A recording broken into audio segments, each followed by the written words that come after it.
Un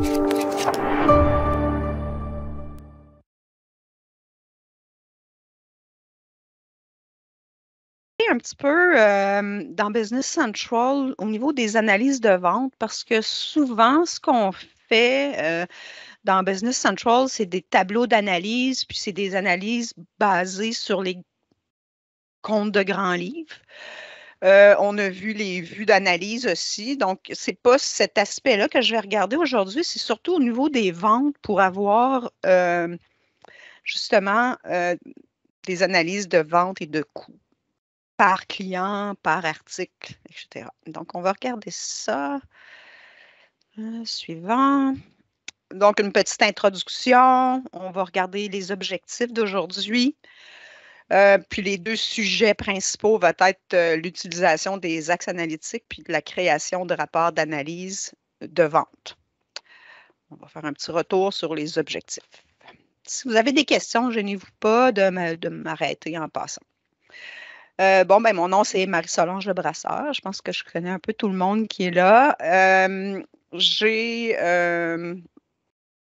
Je suis chez Gestisoft depuis 2014. Je suis avec les produits Microsoft Dynamics depuis 2006.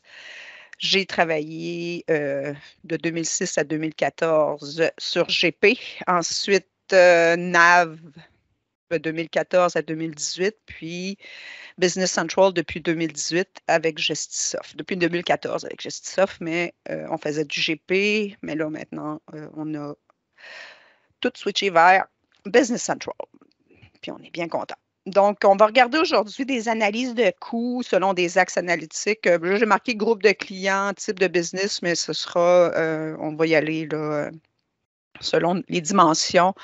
Je suis dans un environnement Cronus. Il faut être un petit peu imaginatif de votre côté pour faire la relation avec vos dimensions si vous en avez. Donc, démontrer les axes analytiques, créer des rapports d'analyse, comparer les ventes et les coûts. Donc, le sujet numéro 1, les axes analytiques. Je vais vous montrer tout ça après directement là, dans Business Central. Je ne vais pas revenir sur les slides, je vais juste les passer 2 minutes là, pour qu'on puisse, on va se débarrasser de ça tout de suite. Donc, on va faire une révision des dimensions, des configurations un peu de dimensions, puis le plan comptable où est-ce qu'on peut définir des filtres de dimensions. Souvent, on ne le connaît pas, ce petit truc-là, mais c'est super intéressant. Puis ensuite, on va rentrer dans la création de rapports d'analyse. Donc, on va voir des modèles de lignes, des modèles de colonnes, puis on va créer des vues d'analyse basées sur ces rapports d'analyse pour aller chercher les 8 dimensions disponibles qu'on peut avoir dans Business Central. Puis, on va faire une revue. Donc, je vais aller dans Business Central. Je suis dans un environnement Cronus. La première chose, c'est je vais aller valider les dimensions pour vous présenter. En fait, les dimensions sont là pour catégoriser nos données, pour nous permettre d'optimiser notre charte de compte. Exemple, j'ai un compte de vente, mais je veux l'analyser selon des régions, selon des groupes d'affaires, selon des groupes de clients, selon des départements, etc., selon des personnes. Donc, ici, dans notre cas, on a ces 7 dimensions disponibles. Donc, c'est une configuration qu'il faut faire, mais quand même assez simple. On définit un nom, etc. Donc, je ne vais pas passer trop de temps sur la définition des dimensions, mais ça me permet d'avoir, exemple, un seul compte de grand livre qui est mes ventes. Ensuite, avec les configurations, par défaut, on peut assigner à des clients, à des comptes de grands livres, à des articles ou à des fournisseurs, des dimensions par défaut. Donc, l'utilisateur n'aura pas à se soucier lorsqu'elle va saisir une transaction d'aller placer des dimensions. Ils peuvent devenir automatiques. Donc, tout ça, c'est très générique, mais je pense que tout le monde connaît un peu les dimensions. Et à chacune des dimensions, eh bien, on ajoute des valeurs de dimension, si on veut.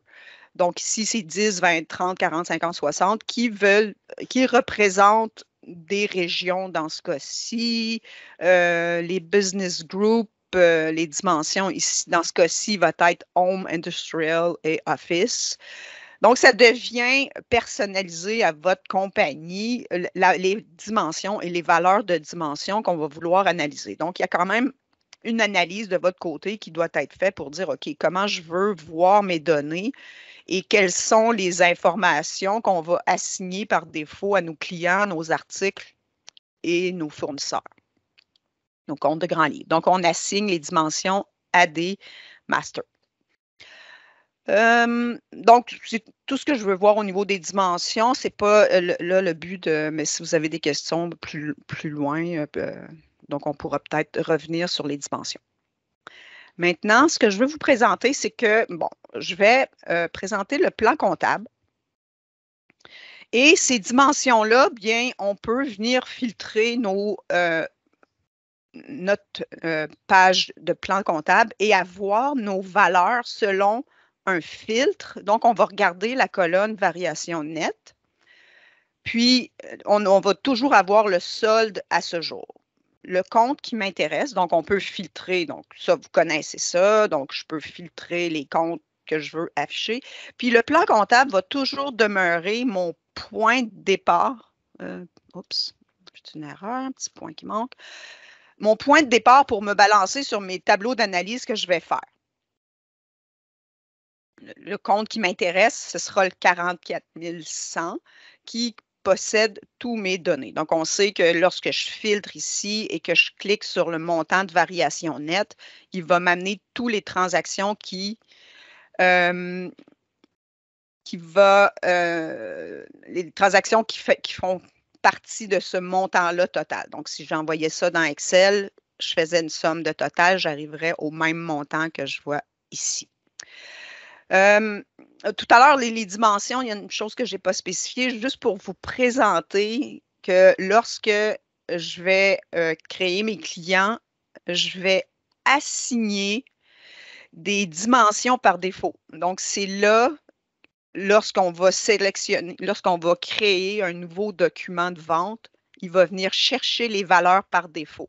Il n'y a rien qui nous empêche de venir les modifier. Il y a des valeurs par défaut qui sont mises pour ce client-là. Donc, on a un gros avantage à mettre des valeurs par défaut. À ce moment-là, si c'est toujours ce client-là va toujours faire partie de ce groupe de clients-là, bien, on vient le spécifier, puis il fait toujours partie du département des ventes, on vient le spécifier. Le report de valeur ici, c'est super important. Si on met code obligatoire, c'est que la personne ne pourra pas reporter sa transaction si on n'a pas spécifié de valeur de dimension. Donc, ici, c'est les valeurs par défaut pour le client 1000. Donc, à chacun des clients, je suis venue associer, mettons, je pense, un de mes gros clients, je suis venue associer des dimensions différentes. Donc, lui, son customer group, c'est large. Lui, j'ai ajouté le business group aussi à ce niveau-là. Donc, on peut définir des valeurs par défaut aux cartes maîtresses. Client, fournisseur, article et compte de grand livre. Voilà pour ça. Donc, je reviens à mon plan comptable. Je veux voir mes comptes de vente. Je veux faire un filtre de date pour mes transactions de l'année en cours. Donc, on va y aller avec nos transactions de l'année. Donc, je vais filtrer pour avoir que les transactions de l'année en cours. Donc, je vois que j'ai mon 267 324 qui est pour la période. Donc, cette variation nette-là correspond à mon filtre et j'ai toujours mon solde qui n'a pas changé à aujourd'hui. Une chose que je veux vous présenter, c'est méconnu beaucoup, c'est définir le filtre de dimension. Donc, déjà ici, je pourrais filtrer. Donc, bon, je pourrais faire un filtre de code de dimension. Et, ah oui, une chose que je ne vous ai pas spécifiée, c'est dans Business Central, on a 2 dimensions par défaut qu'on définit dans la configuration de grand livre. Donc, dans la configuration de grand livre, ici, notre cas, c'est les customer groups et les départements. Et c'est bien important dès le départ, de définir quelles seront nos deux dimensions par défaut parce qu'ils vont se retrouver un peu partout dans Business Central par défaut dans les filtres ou les rapports et accessible dans tout. Donc, c'est important d'y penser dès le départ parce qu'eux sont plus facilement accessibles dans Business Central. Excusez. Maintenant, si je veux utiliser... Bon, je vais prendre une petite gorgée. Si je voulais filtrer sur une autre dimension, je peux utiliser définir le filtre de dimension et définir, exemple, aller chercher les business groups et là, définir un business group et dire, OK, je veux aller chercher que le groupe d'affaires Office. Fermé, fermé. Donc, automatiquement, il est venu me chercher une dimension qui n'était pas dans mes deux dimensions et il a filtré toutes les transactions qui sont seulement Office. Donc, ça, c'est un super avantage. Donc, si j'ouvre cette fenêtre-là, ici, j'ai juste les ventes Office. Bon, c'est sûr que encore là, vous voyez ici, les deux dimensions par défaut sont disponibles, mais je ne peux pas avoir les 8 dimensions dans les écritures de journal général. C'est pour ça un peu qu'on va créer des vues d'analyse et des analyses de vente pour pouvoir aller chercher ces dimensions-là. OK, donc on peut filtrer cette fenêtre-là, c'est super le fun. Donc, définir. Puis là, ben, je pourrais venir sauvegarder ce filtre, dire OK, ça, c'est mes revenus Office. Et là, je vais sauvegarder. Donc, si je fais tous, j'ai tous les comptes et mon 44 100 est à la même valeur. Je clique sur mon lien mon filtre que j'ai sauvegardé, Revenu Office. Donc, automatiquement, il va me chercher mes codes de dimension, mes comptes de grand livre. Et il me manquait aussi mon filtre de date. Modifier. Ah non, il était là, le filtre de date. OK. Donc, ça, c'est super intéressant. Vous pouvez, si vous faites souvent des analyses avec des codes de dimension, il est possible de les définir ici et de sauvegarder nos filtres. Donc, ça devient intéressant pour vous directement. Et je vais en avoir besoin pour me balancer. Donc là, je vais juste enlever celui-ci. Mais tout à l'heure, je vais faire des rapports d'analyse et ma base va toujours être mon plan comptable filtré ici dans Business Central. Sauf que j'ai un peu de la difficulté à voir toutes les transactions et leurs dimensions, envoyer ça dans Excel. Donc, les analyses, des fois, deviennent plus difficiles. C'est pour ça qu'on va regarder, donc, dans Finance, les rapports d'analyse de vente. Une petite, juste pour votre info, là, donc, configuration grand livre, configuration grand livre un peu plus. Donc, c'est ici qu'on est venu définir nos deux dimensions par défaut. Ensuite, au niveau des ventes et comptes à recevoir, ventes et recevables, configuration vente et à recevoir, on va venir définir des codes de dimension de groupe client.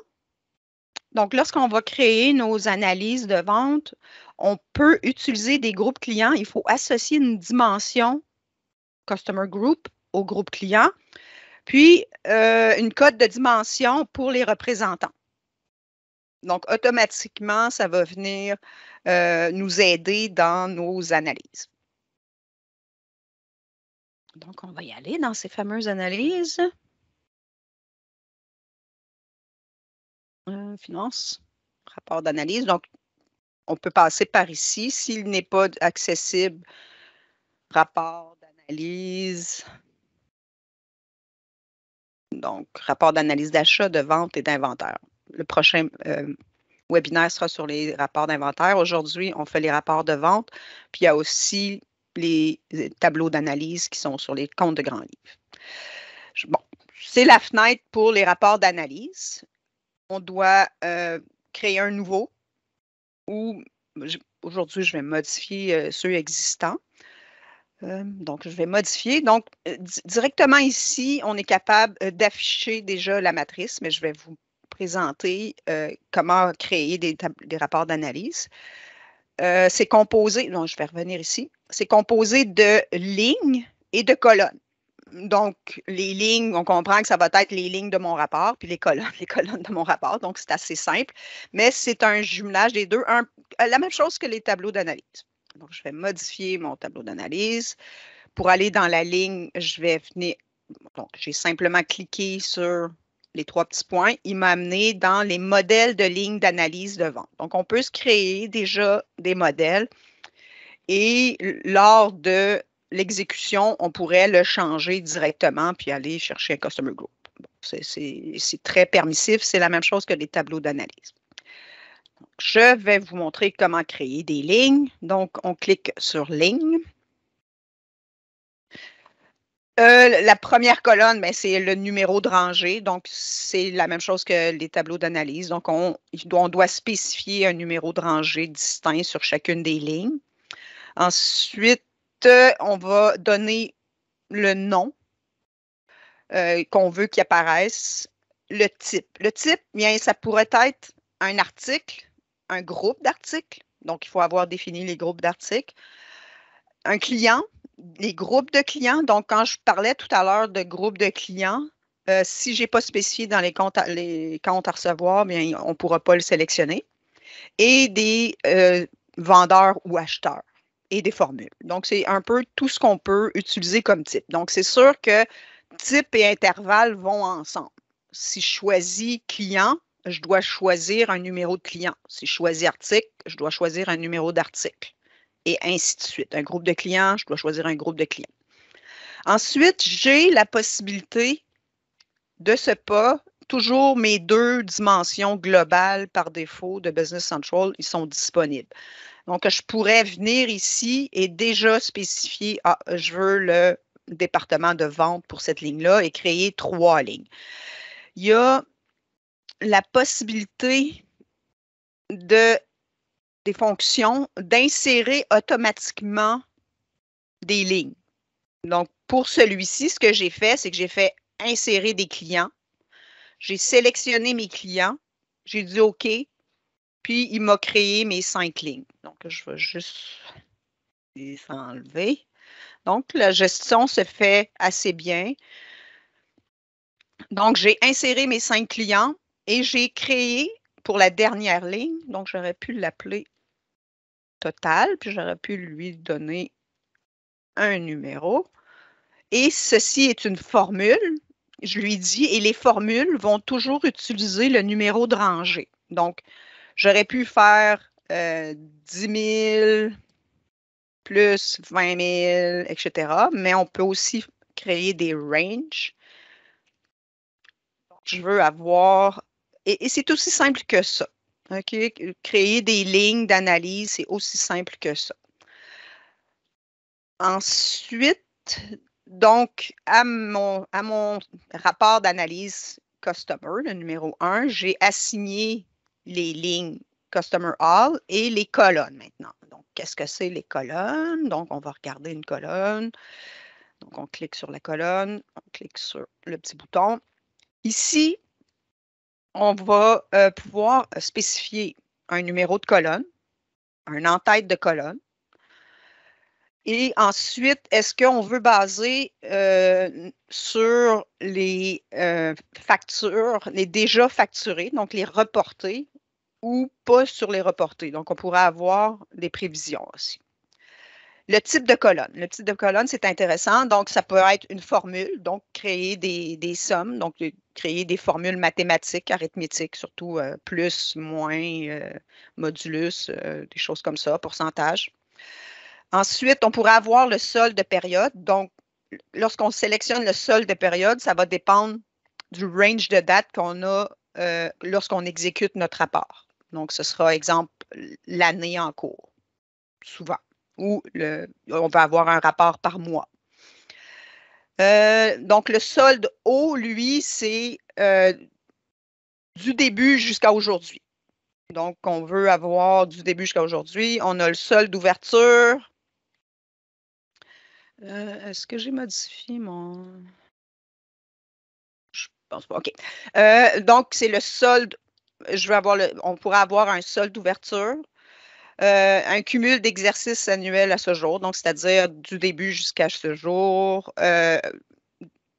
Restant de l'exercice financier, ben, c'est de la date fin jusqu'à la fin de la période de l'exercice financier ou l'exercice financier complet. Ici, j'ai décidé pour le solde courant, c'est-à-dire à aujourd'hui, je vais dire je veux pour la période courante. Le solde haut, moins 1P pour la période du mois passé. Donc, moins une période. Donc, si je demande au 31 décembre, je vais avoir la période précédente, qui est d'abord. La variation, donc ici, c'est une formule qui va prendre la rangée. Bien, il faut penser ici les colonnes que chaque ligne devient une colonne. OK? Donc, ma première colonne, ma deuxième colonne, ma troisième colonne sera le solde courant moins le solde du mois passé. Donc, il va créer une variation. Ensuite, j'ai marqué coût ici. Donc, ici, on a la possibilité de se créer des codes de type d'analyse, mais surtout qui sont liés à des types de valeurs. Les types de valeurs qu'on peut afficher dans les colonnes sont les montants de vente, les coûts indiqués. Donc, on sait, exemple, dans le Customer Ledger, sur chacune des factures, j'ai un montant de vente, mais j'ai un coût qui est associé à cette vente-là. Donc, on peut aller chercher les montants de vente ou les coûts indiqués. Ce que j'ai fait ici, donc j'ai fait un solde haut. Je vais chercher les écritures d'articles. Donc, on pourrait avoir des colonnes de budget. Et donc, je vais chercher pour cette période. Donc, je vais juste avoir la période, les coûts de la période. Et j'ai une colonne qui va être le solde moins le coût. Donc, comme ils sont en moins, j'ai dû faire un petit plus. Donc, c'est une formule. Donc, ça va être mon comparatif, mes colonnes comparatives. Donc, on pourrait avoir une panoplie de colonnes, puis le même rapport d'analyse, changer mes colonnes, puis avoir un rapport totalement différent. Pour celui de période, qu'est-ce que j'ai fait? C'est que j'ai créé un year to date. Donc, je veux l'exercice financier complet. En fait, ça aurait pu être aussi un cumul d'exercices annuels jusqu'à ce jour. Mais moi, je le veux complet. Et là, donc, je dis pour l'exercice financier en cours. Je veux toujours mes montants de vente dans ce cas-ci. Ensuite, je veux un solde d'une période. Et quelle est cette période? Bien, c'est l'exercice financier, la période 1. Exercice financier, période 2, 3, 4, 5, 6, 7, 8, 9, 10, 11, 12. J'aurais pu faire aussi un C10, 40. Je veux ça baser là-dessus. Je veux une formule. Et ma formule va être C200 à C, donc C200, C1030. Donc, je pourrais faire un total de cette façon-là. Là, je n'ai pas mis. Oups. Faites vente partout. On va le terminer.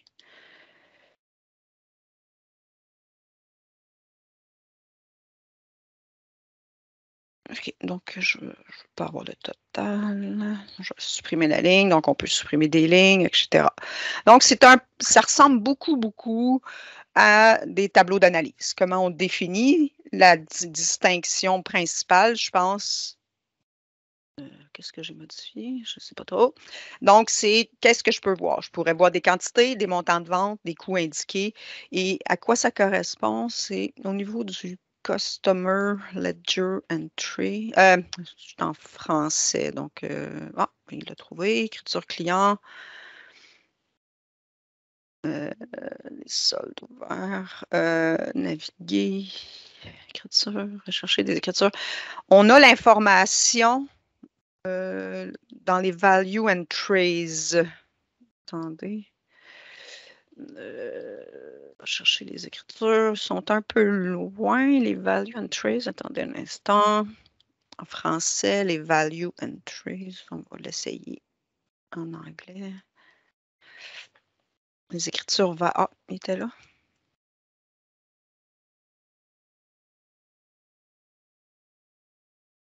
Bon.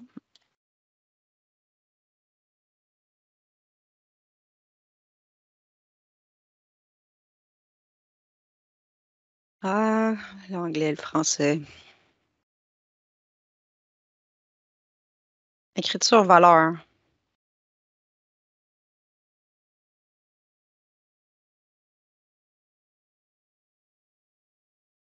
Écriture valeur.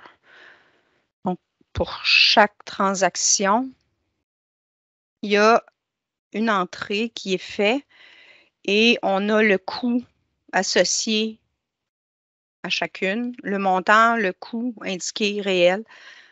Donc, c'est intéressant à ce moment-là d'avoir toujours le coût sur chacune des transactions. Donc, c'est pour ça qu'on peut aller chercher le coût. C'est basé sur les écritures de valeur. Donc, pour chaque ligne de facture, il y a une ligne d'écriture de valeur qui est créée avec son coût. On va revenir. On va fermer. Donc, on va faire annuler là-dessus. Regardons à quoi. OK. Ici, on peut filtrer pour aller chercher seulement les clients. Et qu'est-ce que ça fait lorsque je sélectionne client? Ça me permet d'aller sélectionner des clients précis. OK? Donc, je pourrais aller chercher qu'un seul client. Si je sélectionne des articles, je pourrais aller pour tous les clients seulement cet article-là. Donc, ça me permet de filtrer uniquement notre matrice. Ensuite, afficher par. Donc, moi, comme je veux faire des comparatifs des soldes, donc je vais y aller par année, mais je pourrais avoir par mois, par jour, par semaine. Habituellement, c'est par année. Puis, on voit ici le jeu de colonnes qui dépend de mon comparatif. Donc, je vais afficher la matrice et ça me donne le solde courant. Et là, moi, je suis en février. Donc, en février, j'ai mon solde courant, le solde de mon mois passé, ma variation du mois.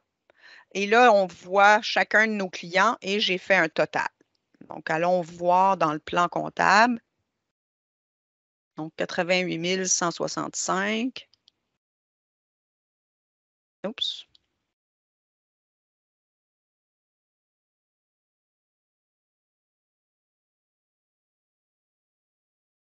Dans la liste.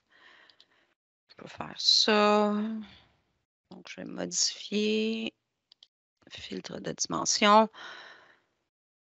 Donc, ce que je veux voir, c'est exemple, les ventes de janvier 01. 88 165 et 90. Ouf, je balance. J'ai eu peur de ne pas balancer de deux coups. Ensuite, ici, je ne pourrais pas sélectionner quel client. Je peux tout de même aller voir ici et là, je pourrais filtrer sur mes clients. Donc, j'aurais l'information, même pas à ce niveau-ci. Donc, ce que je vais faire, donc, je n'ai pas l'information pour les clients, ce qui m'aide ici d'avoir cette même information-là. Et là, ben, j'ai ma colonne de coûts, puis mon solde qui est mon solde courant moins mon mois courant. Là, bon, peut-être que la représentation des colonnes n'est pas tout à fait ce qu'on aimerait, mais c'était des exemples que je voulais vous présenter rapidement. Et là, j'ai la possibilité de faire des drill down à partir d'ici, ce qui est intéressant pour voir le contenu de chacune des factures et d'avoir l'information sur le numéro de document, exemple, utilisé et les coûts sur chacune d'entre elles. Donc, rapidement, je peux voir que ce client-là, peut-être, me coûte assez cher, mais il me rapporte pas mal. Ça fait que peut-être que ça s'équilibre. Donc, il faudra aller voir et là, bien, on peut porter des analyses sur ces données-là. Ce que j'avais dit, c'est qu'on a des modèles de colonnes, donc je pourrais changer et aller chercher par période. Donc, pour le même rapport d'analyse, pour les mêmes lignes, je pourrais afficher par période. Donc, j'arrive en janvier à mon 88 165. Ça, je suis pas contente. Puis 267 324 qui correspond à mon année. Donc, c'est super, ça balance. Encore là, je peux faire un drill down sur les transactions. Ça, c'est bon, c'est bon. Je vais vous présenter. Tu sais, c'est que ça, là. C'est vraiment très simple. Une autre particularité, donc j'en ai créé un sur les Customer Group. Je vais modifier le rapport d'analyse. Qu'est-ce que c'est sur les Customer Group? Je vais aller voir les lignes. Donc, j'ai créé un modèle d'analyse qui s'appelle Customer Group. Les lignes de ça, bien, j'ai dit, OK, pour chacun, donc la ligne 1, c'est moi qui ai écrit small. J'ai dit, OK, va chercher tous les clients, mais seulement ceux qui ont le Customer Group small. Donc, il est possible de modifier et de filtrer les lignes selon des dimensions. Ici, vous voyez que j'ai seulement mes 2 premières dimensions. On peut regarder ce rapport-là. Donc, je vais faire ça. Donc, rapidement, j'ai toujours mon 88 165, mon 267 000, on les reconnaît. Mais là, c'est par qui sont mes clients larges. Puis, je serais curieuse de voir aussi les coûts pour le client large. Donc, OK. Donc, je m'en viens ici. Je fais mon comparatif. Je redemande. Et là, bien, j'ai un comparatif et les coûts associés.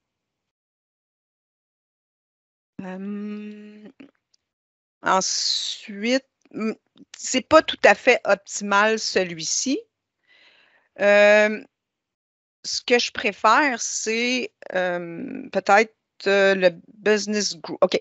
En fait, ici, lorsque je suis dans les modèles de ligne d'analyse, je peux assigner une vue d'analyse.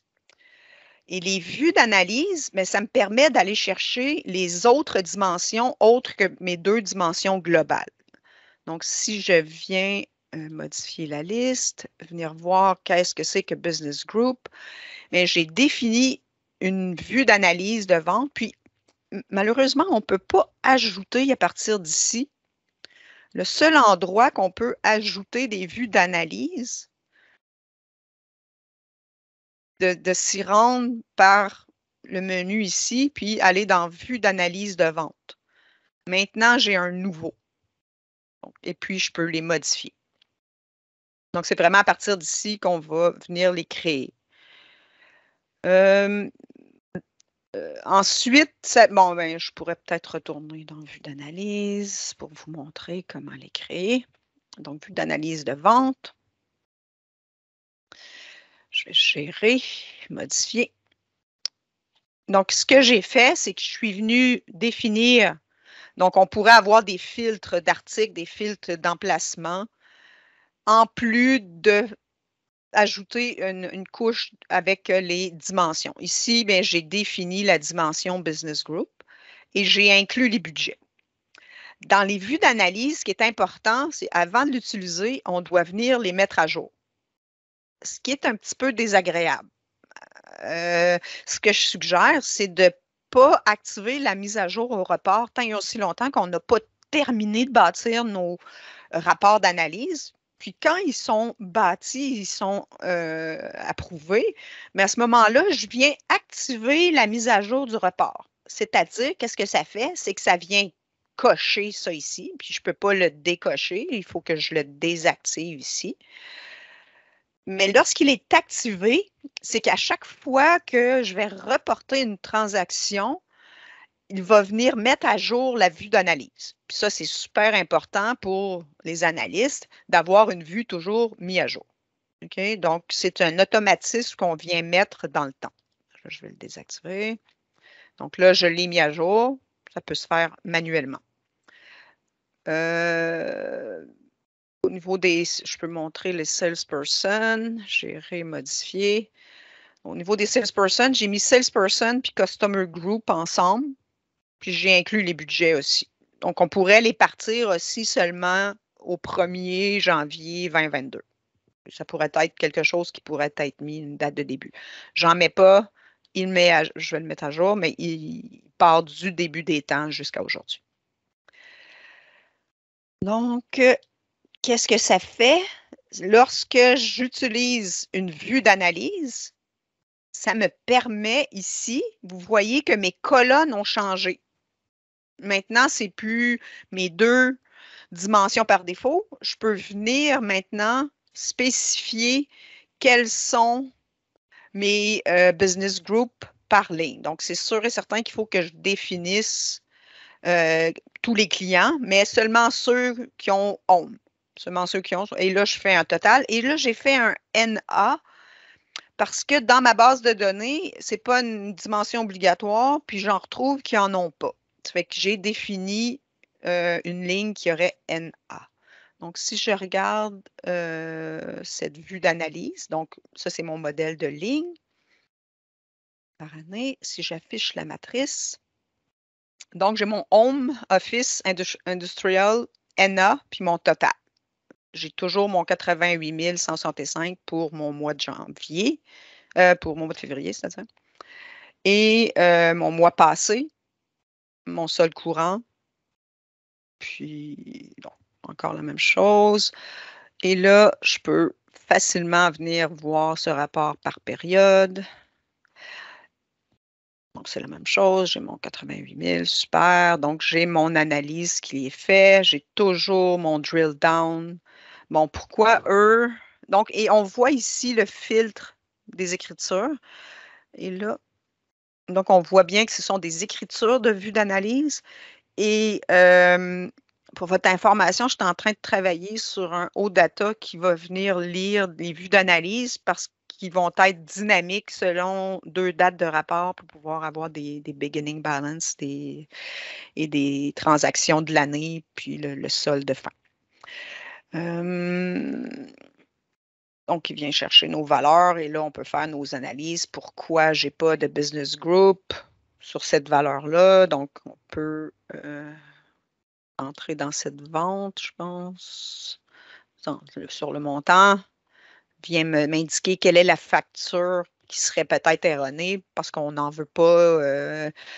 Et tout ça, c'est l'automatisme des dimensions. Si on met les valeurs par défaut, puis c'est les bonnes valeurs, puis où on les rend obligatoires, ben à ce moment-là, on s'assure peut-être de ne pas avoir une ligne NA comme ça où est-ce qu'on met des valeurs. Dans ce cas-ci, il y en a. Ensuite, dans Associer, on peut exporter dans Excel, créer un nouveau document ou mettre à jour un document existant. Donc, automatiquement, on envoie dans Excel notre beau rapport. Donc, il y a toujours un peu de formatage à faire là, de nombres. Mais encore là, je ne peux pas faire de drill down dans Excel. Donc, ça devient, je ne sais pas pour quelle raison qu'on les exporterait dans Excel à ce point-ci. Si on regarde un peu les autres que j'ai définis, donc on revient. Ah oui, j'en ai créé un par item. Donc, je vais modifier. Encore là, j'ai créé des lignes que j'ai appelées Item All. Je vais aller dans les lignes. Et tout ce que j'ai fait ici, bon, je vais aller juste à la fin ici. tout ce que j'ai fait, action, fonction, insérer un article. Donc, insérer un article. Il me présente tous mes articles. Je les ai tous sélectionnés. Oups. Donc, c'est la même chose que sélectionner dans Excel. C'est la même chose que dans Business Central. Donc, je sélectionne et il vient me les ajouter automatiquement. Là, il me les a ajoutés au début. Je vais faire un sélectionner davantage.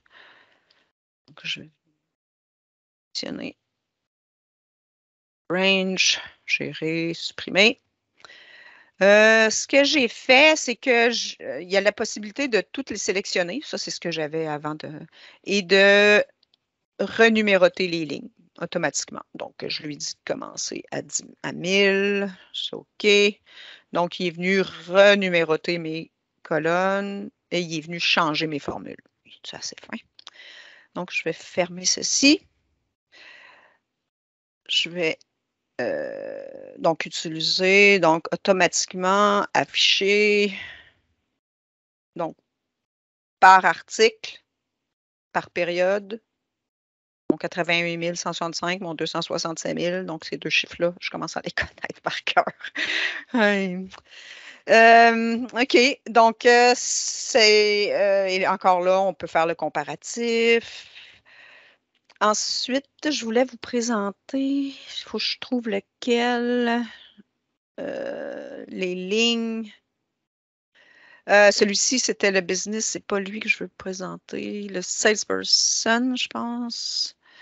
OK, donc il n'y a rien qui nous empêche. Et celui-ci, j'ai utilisé les groupes clients au lieu de clients. Ici, j'ai sélectionné groupe client. Mais pour faire ça, il a fallu que j'aille dans vente and receivable setup, configuration, vente et recevable, quelque chose comme ça. Et j'ai défini le groupe client comme étant la dimension customer group et les salesperson comme étant. Donc, c'est pour ça que je peux sélectionner après ça donc des vendeurs. Donc, ici, le groupe client, qu'est-ce que ça me permet de faire? Donc, exemple, je me mets en bas ici. Si je fais action, fonction, insérer des groupes clients, donc, il me présente mes valeurs, je peux les sélectionner et dire OK. Donc, là, il m'est inséré en haut, mais c'est le type groupe client. Donc, c'est intéressant de venir les définir. Ensuite, ben, il n'y a rien qui m'empêche d'ajouter mes vendeurs, mais je vais venir dire, OK, le customer group va être large. Donc, à ce moment-là, j'aurai mon groupe de clients et mes salespersons. Donc, le salesperson est intéressant. Je vais revenir, lui, on l'avait regardé, c'est le salesperson. Donc, je vais modifier. Donc, afficher la matrice. Donc, rapidement, là, il y a juste Jim qui travaille, là, ça semble. Mais ça me permet encore là, rapidement, par salesperson, par type de business, d'avoir mon information, de faire mes drill down, comme d'habitude. Et il vient filtrer mes écritures. OK, pour ça, c'est bien beau, mais OK, puis tout ça, donc c'est un peu ma base d'information, mais j'aimerais faire un peu plus d'analyse que ça. On se sert beaucoup d'Excel, donc c'est sûr que je peux arriver dans mon rapport d'analyse, afficher la matrice, aller dans les transactions de Jim, puis les envoyer dans Excel. OK? Et là, de faire d'autres analyses selon les colonnes qui me sont permises ici. Mais des fois, ce n'est pas assez encore. J'aimerais avoir un peu plus d'informations. OK? Donc, c'est le fun, mais c'est à chaque fois, je dois l'exporter vers Excel, faire aller dans Business Central, etc. Il y a, je vais souvent utiliser, excusez, c'est dans Data, utiliser OData pour faire des analyses un peu plus poussées parce que je suis en train de balancer, je ne trouve pas. Donc, souvent, je vais venir utiliser OData pour faire des transactions. Je vais vous montrer comment c'est facile de faire un OData.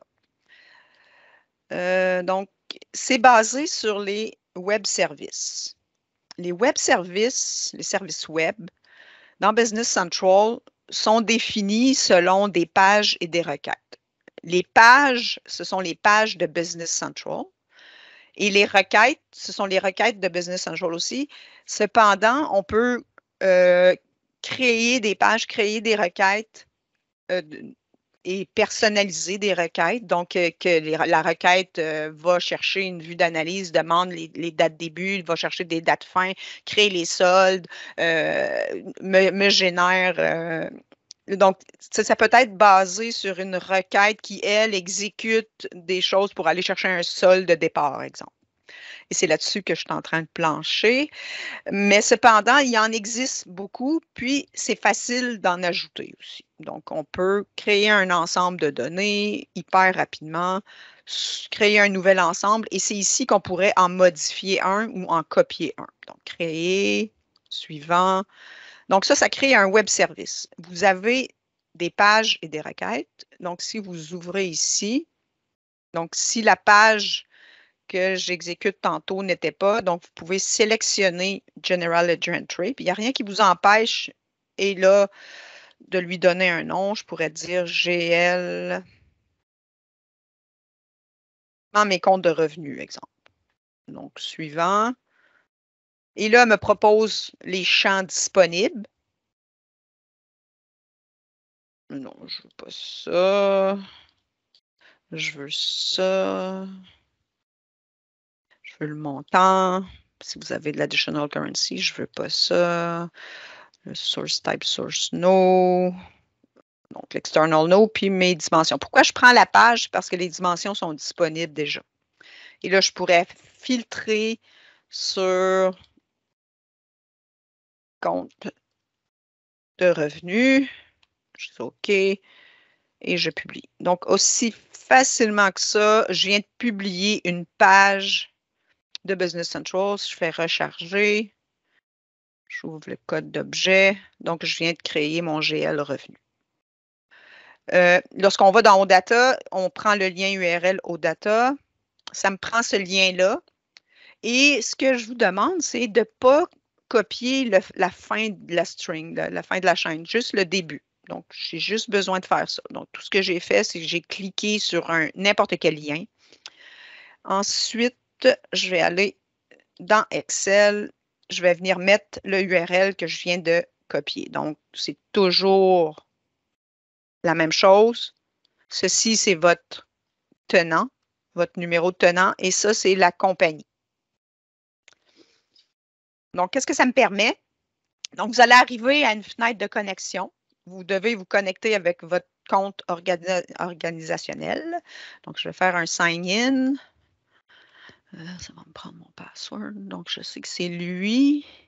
Attendez, je vais juste aller chercher mon password. CTRL-C, CTRL-V, sign-in. Donc, je me connecte. Donc, il va aller chercher tous les web services de Business Central. Et il va, puis pour votre information, Power Query Editor est le même engin que Power BI. OK? OData Power BI utilise Power Query. Donc là, j'ai toute la liste des le GL revenu que je viens de créer, mais le GL entry. Donc, si on clique ici, on voit l'information. Si on veut utiliser cette table, on clique sur table et il va me créer une requête. Donc, la requête query, donc je peux l'appeler ici GL entries. En tout cas, peu importe. Et là, ce sont des étapes. Donc, il se connecte à ma base de données. Donc, on pourrait avoir plusieurs requêtes ici qui vont chercher différentes compagnies. Ensuite, donc, tu sais, c'est un autre avantage là, de Power BI ou Power Query au data, c'est que je peux avoir plusieurs requêtes qui sont basées sur différentes compagnies. Ensuite, je peux appliquer des filtres. Tous les comptes qui begin with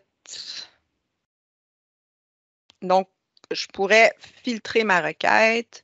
Donc, à chaque fois que je crée une transformation de données, il vient de m'ajouter une étape.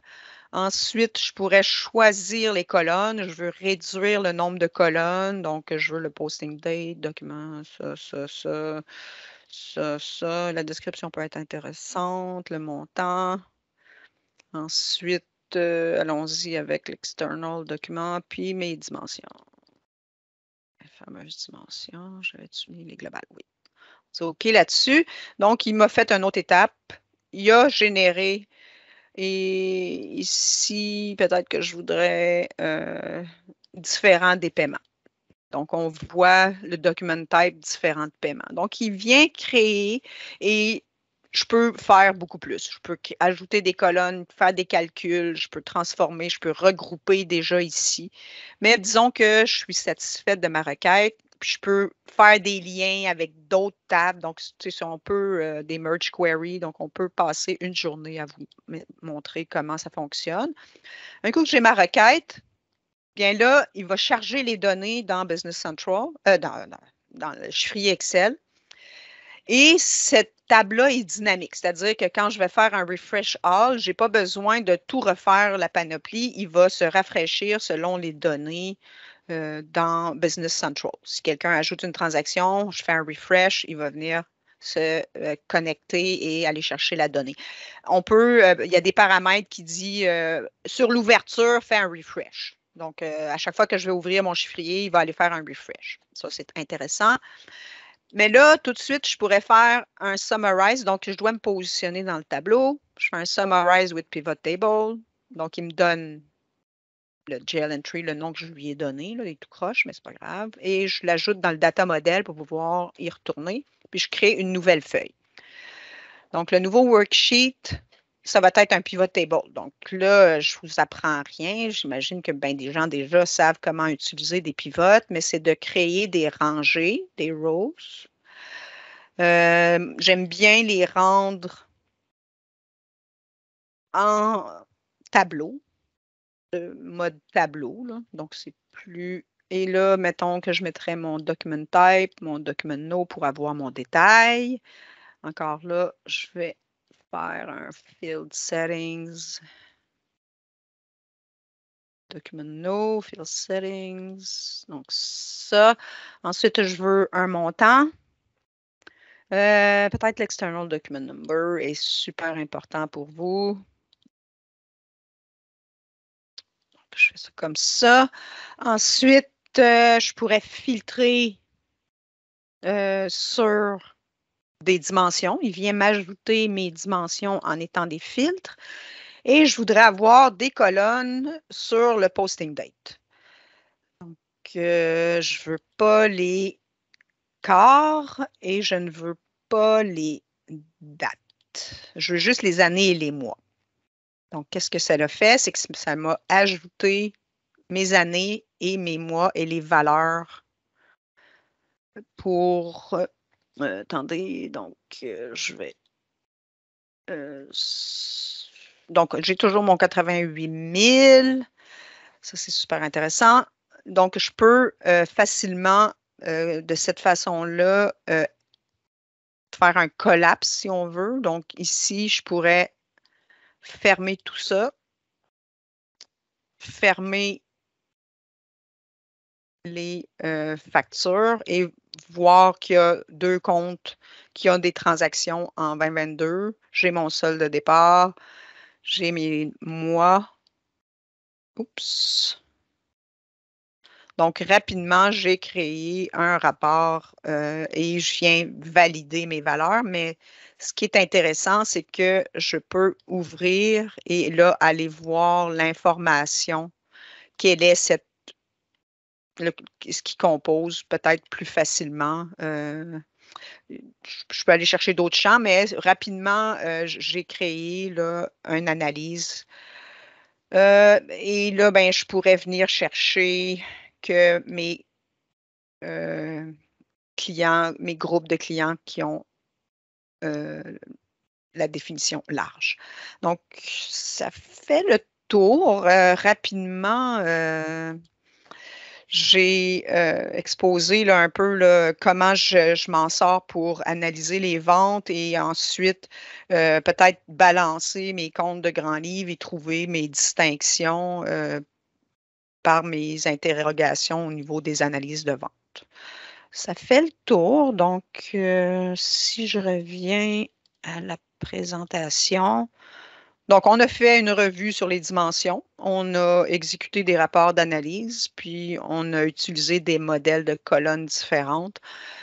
Ça fait le tour, c'est rapide. Cependant, je pense que j'ai mis mes références. Je vais vous envoyer ce petit document-là, tous ceux qui auront participé ce matin, avec un lien pour aller télécharger la vidéo si vous voulez revoir le tout lentement et faire les exercices dans une copie de compagnie. Donc, je vous invite à travailler dans une copie de compagnie. C'est mes références chez Microsoft. Donc, c'est bien documenté. Vous allez pouvoir trouver l'information. Donc, ça fait le tour de notre webinaire de ce matin. Il reste un petit 2 minutes pour des questions.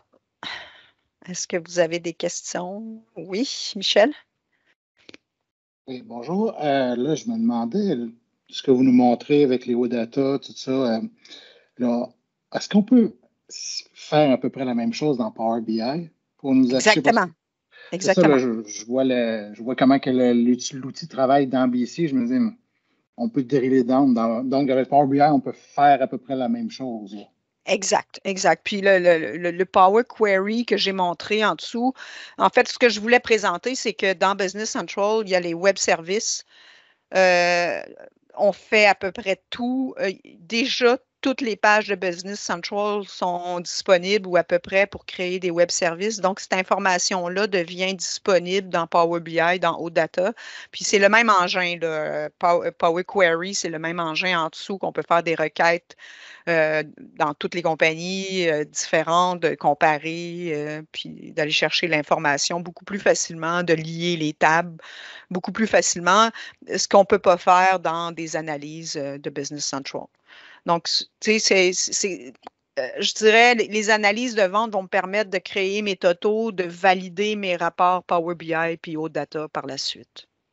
Donc, tu sais, j'ai toujours un point d'ancrage. Je vais toujours me créer mes rapports d'analyse dans Business Central parce que ça me prend un point de validation. Puis, donc, j'ai créé mes tableaux d'analyse, mes de vente, j'ai balance. Puis après ça, bien, je peux les utiliser après ça. Puis après ça, sky's the limit. Là, on peut créer des requêtes personnalisées, les publier, donc, les publier en web service qui sont accessibles après par Power BI. Donc, tout ça là, fait puis Dieu sait qu'on en a besoin parce que malheureusement, oui, c'est le fun dans Business Central, mais des fois, on va avoir toutes les transactions puis faire nos analyses différentes avec toutes les données.